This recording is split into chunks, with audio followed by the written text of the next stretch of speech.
Toujours avec Josée Masson de Deuil Jeunesse. Josée, comment est-ce qu'on fait pour que notre jeune soit moins triste à l'annonce d'un décès? Pourquoi faudrait qu'il soit moins triste? C'est une annonce de décès. Moi, si j'apprends un décès d'une personne proche de moi aujourd'hui, je veux pas que les gens essayent que je sois moins triste. Je veux qu'ils accueillent ma tristesse. On peut pas doser l'émotion, il faut accueillir. Puis pas juste choisir que la tristesse, c'est la meilleure émotion. Ça peut être la colère, ça peut être l'incompréhension, ça peut être plein de choses. Alors, il faut être juste dans l'accueil, vraiment. La colère, c'est vrai, hein? Surtout, j'imagine un enfant qui perd un animal, qui perd un membre de la famille proche. On peut être en tabarouette là, contre la vie. Là.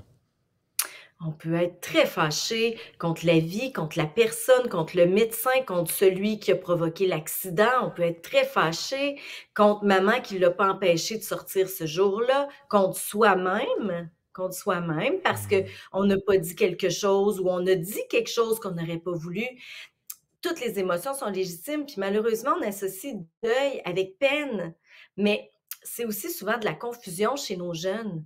Parce que si tu comprends pas la mort, tu te fais dire que maman est morte, tu vois les adultes pleurer, toi, ça fait pas assez longtemps pour que tu comprennes ce qui s'est passé, tu pas vu, tu pas su tout, Ouais. ben c'est sûr que souvent, la première émotion qu'on va sentir, c'est la confusion.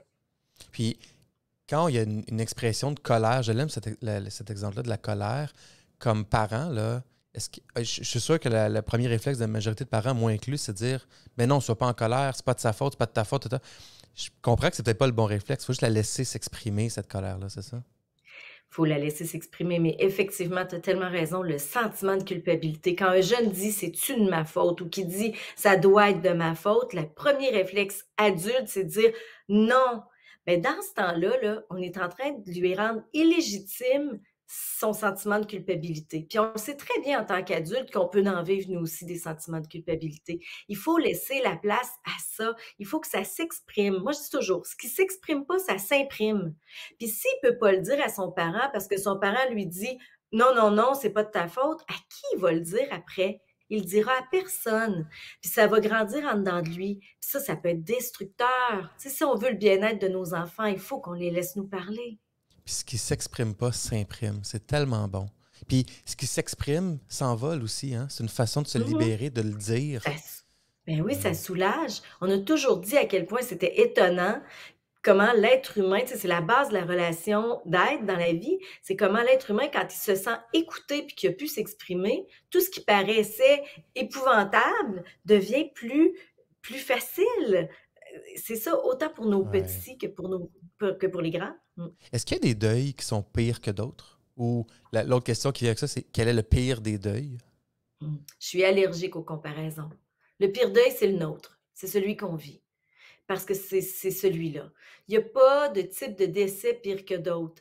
Il y en Chacun a ses particularités.